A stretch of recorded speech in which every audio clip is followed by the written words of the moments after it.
Austin Reaves is walking into a season that could define the rest of his career, and not just because of what happens on the court. This is his contract year, and when that happens, the pressure multiplies. Every single night is under the microscope. Every stat line gets dissected, and every dip in production is magnified. The reports going around say he's going to test the market looking for something in the ballpark of $30 to $35 million per season, maybe even more. Some people think he could push it close to 50, and if that's the case, you really have to ask if it's worth it for the Lakers or any other franchise to go that high. At $30 million a year, the conversation feels more reasonable. At 50, you're essentially asking a team to commit superstar money to a player who, while extremely talented, has not proven he can consistently carry that type of weight. That's where the debates around Austin Reaves always heat up. On one side, you've got people who treat him like he's the second coming of Michael Jordan, the hidden gem that was uncovered and is now ready to take over the league.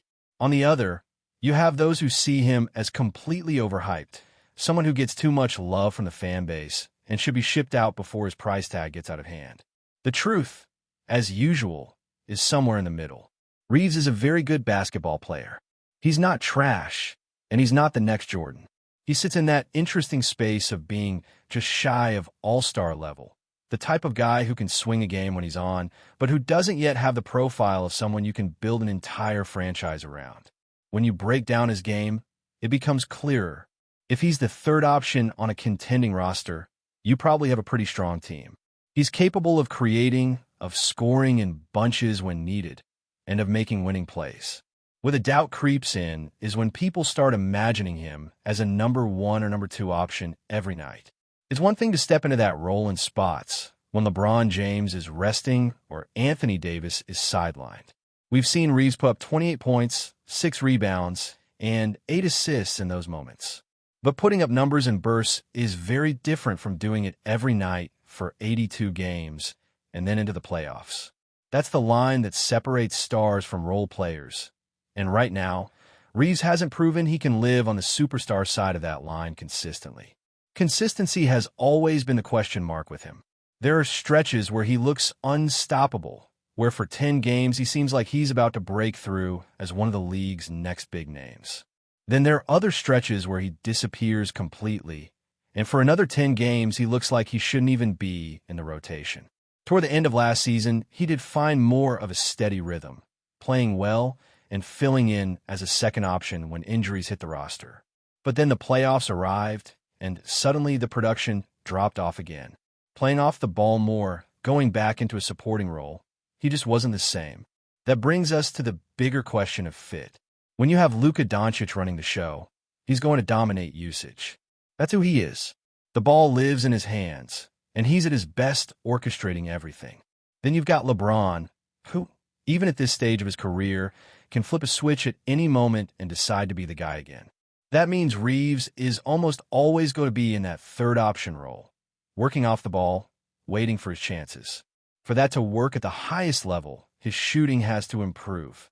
Being streaky isn't enough in that setup. Luka and LeBron will draw doubles, the ball will swing to him, and he has to knock down those shots at a reliable clip. Otherwise, the spacing crumbles and the offense doesn't function the way it's supposed to. The other layer here is that Reaves has already proven he can be useful in the regular season. He'll have nights where he carries the load if Luka or LeBron sit out, and those games matter because they keep the team afloat in the standings. But when the lights are the brightest in the postseason, that's where he's been unconvincing. And it's not just last year. It goes back to previous series as well. He's had moments, sure, but when you look at the bigger picture, the numbers just aren't there in the playoffs. That's why it's such a gamble to talk about paying him $35 or $40 million a year. Regular season success is one thing. Playoff consistency is another, and teams pay top dollar for the latter. It's worth remembering that part of the hype around Reaves came during his breakout year, when he looked like a revelation. A lot of people, even those who now criticize him, were hyping him up at that time.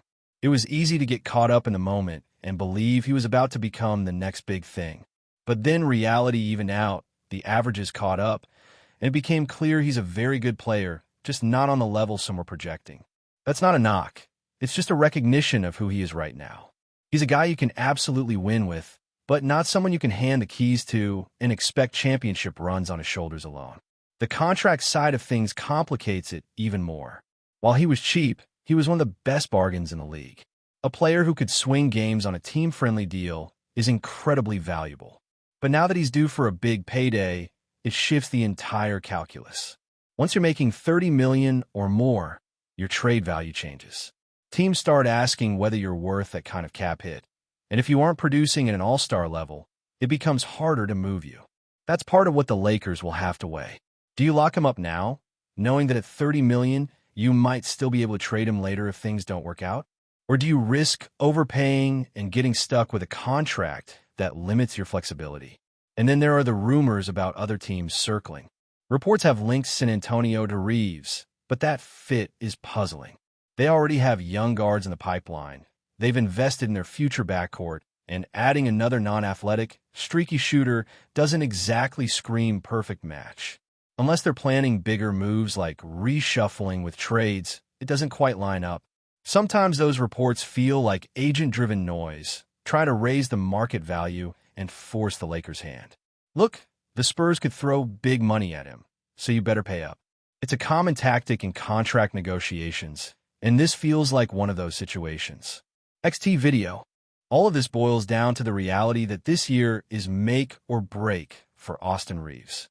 If he comes out strong, consistent, and shows in the playoffs that he can be a difference maker, then $30 to $35 million a year will feel justified. If he repeats past patterns, big stretches of inconsistency in the regular season followed by disappearing acts in the playoffs, then it becomes very hard to see a team investing superstar money in him. For the Lakers, or whoever ends up negotiating with him, the risk is enormous. When you look at Austin Reaves' situation a little deeper, the word that keeps coming up is timing. He's entering the most important stretch of his career at the exact moment when the Lakers, and maybe even other franchises, are trying to figure out how to balance winning now with building for the future. Reaves is in that middle ground where he's not a young prospect anymore, but he's also not a proven star. That makes his value tricky to judge. $30 million a year sounds like a lot, but if he proves he can be that steady third option behind two superstars, then suddenly it looks like a reasonable investment. If he stays streaky, if the playoffs once again expose him, then it becomes the type of deal that handcuffs your flexibility for years. The interesting part about Reaves is that he has flashes of everything you'd want a star. He can create his own shot, he can score in isolation, he's got vision as a playmaker, and he's shown that he's not afraid of the big moment. There are clips of him taking over games, making huge shots against elite teams, and looking like the guy who thrives under pressure. But then there are the stretches where he disappears, and that's the part that worries executives. Because at $35 or $40 million per season, you're not paying for a guy who can take over sometimes. You're paying for a player who brings it every single night, who you can rely on when your stars sit, who doesn't vanish when defenses turn up the intensity. Now, if you zoom in on the Lakers' roster construction, the problem becomes more complicated. Luka Doncic is going to dominate touches. That's how you maximize Luka. LeBron James, even if he shifts into more of an off-ball role as he ages, still commands attention and still needs the ball to be fully effective. That means Reaves is almost always the third in line. To thrive in that role, his shooting has to be reliable. Defenses are going to sag off him in playoff series and dare him to beat them from deep. If he's hot, the Lakers' offense will be unstoppable. If he's cold, everything clogs up and the system breaks down. That's why his shooting percentages matter more than his counting stats. He can average 15 or 16 points per game during the season. But if in the playoffs he shoots 28% from three, the entire ceiling of the team collapses. Another layer is the fact that the Lakers are not just building for right now. LeBron is closer to the end of his career than the beginning. Anthony Davis has had his share of injury concerns. Luka is obviously the centerpiece of the future, but you need guys who can age alongside him and still be valuable. That's where the debate around Reaves gets even more intense. Is he someone you can envision as Luka's running mate for the next 5 or 6 years? Or is he more of a placeholder until the Lakers either draft or trade for another star-level player? That question will be answered by how Reaves performs this season, and especially how he looks when the pressure ramps up in the postseason. The free agency rumors, particularly the links to San Antonio, feel more like leverage than reality. The Spurs already have a guard-heavy roster, loaded with prospects they need to develop.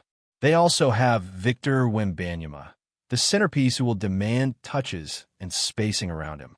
Reaves, while talented, doesn't exactly solve their long-term needs.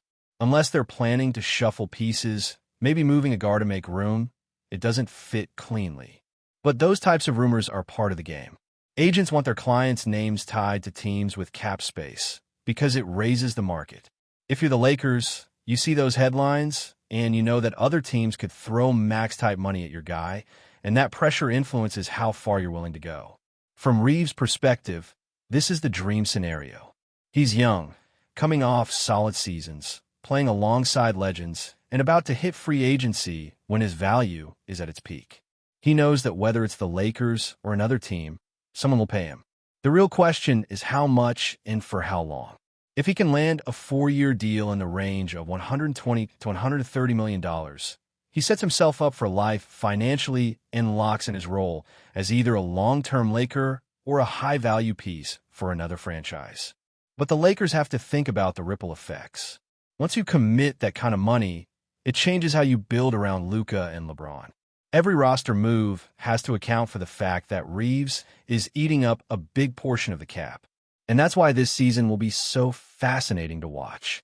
Every game, every shooting slump, every hot streak will feel like part of a larger negotiation. Fans will point to his big nights as proof he's worth the money. Critics will point to his cold stretches as proof he's not. And when the playoffs come, that will be the true test. Because the reality is that the regular season doesn't carry the same weight. Teams don't game plan for you in December the way they do in May. In the playoffs, defenses are locked in, every weakness is exposed, and role players either rise to the occasion or shrink. That's where Reaves has to prove that he can hang. That's where he has to show that he's not just a regular season story, but someone who can contribute when the stakes are highest. So here we are, a contract year, a roster with huge expectations, and a player caught between hype and skepticism. Austin Reaves has the chance to change the narrative once and for all. If he can be consistent, if he can knock down shots, if he can bring energy and confidence every single night, he'll not only earn that $30+ million per year, he'll silence the critics who doubt him. If he can't, then the Lakers will face a brutal decision. Pay him like a star and risk regretting it, or let him walk and risk losing a key piece who might blossom somewhere else. Either way, this season is going to define what happens next, not just for Reaves, but for the Lakers' entire future. Before we continue, we ask that you leave a like and subscribe to the channel so you won't miss any exclusive Lakers updates. Moving on, whispers around the NBA universe are heating up as chatter intensifies about a potential blockbuster move that could shake the league. Michael Porter Jr., the Denver Nuggets rising star, reportedly giving a green light to a possible transfer to the Los Angeles Lakers. While nothing has been officially confirmed, sources close to the situation suggest that the 24-year-old forward, known for his sharp shooting and versatility, has signaled openness to a new chapter in Los Angeles. Porter Jr., who has steadily developed into one of the Nuggets' most reliable scoring options, has long been a subject of trade speculation. Lakers fans have been dreaming of a pairing that could reunite Porter with LeBron James and Anthony Davis, forming a frontcourt that might rival any team in the Western Conference. The timing seems intriguing. With the Lakers looking to reload after a roller coaster season, the potential addition of Porter could inject a new dimension into an offense that sometimes struggles with spacing and outside shooting. The buzz around this rumor picked up after insiders hinted at informal discussions between Porter's camp and Lakers executives. While such talks are typical in the prelude to any big move, the fact that Porter Jr. has reportedly said yes to the idea adds fuel to the fire. Sources indicate that his interest is not solely financial. Playing alongside LeBron and Davis, in a market as glamorous as Los Angeles, could elevate his profile and accelerate his championship ambitions. Of course, hurdles remain. Denver is unlikely to part with a young star without significant compensation, and any deal would require careful maneuvering around contracts, draft picks, and the salary cap. Still, the mere suggestion that Porter is open to a Lakers move has already sent ripples through social media and sports talk shows. Fans are dissecting potential lineups, imagining a Nuggets to Lakers swap that could redefine the balance of power in the West. While official statements are nowhere in sight, the rumor mill is spinning fast. Could Michael Porter Jr. really be suiting up in purple and gold next season? If true, the Lakers could be on the verge of one of the most tantalizing acquisitions in recent memory, sparking excitement, debate, and a wave of speculation that is just beginning to crest. For now, all eyes are on LA and Denver, as the NBA world waits with bated breath for the next twist in this unfolding drama. Stay informed exclusively about Los Angeles Lakers news. Subscribe to our channel and hit the like button to keep receiving daily updates. Also, share your opinion on the news in the comments, as your contribution is crucial for the Lakers. Stay tuned for the NE.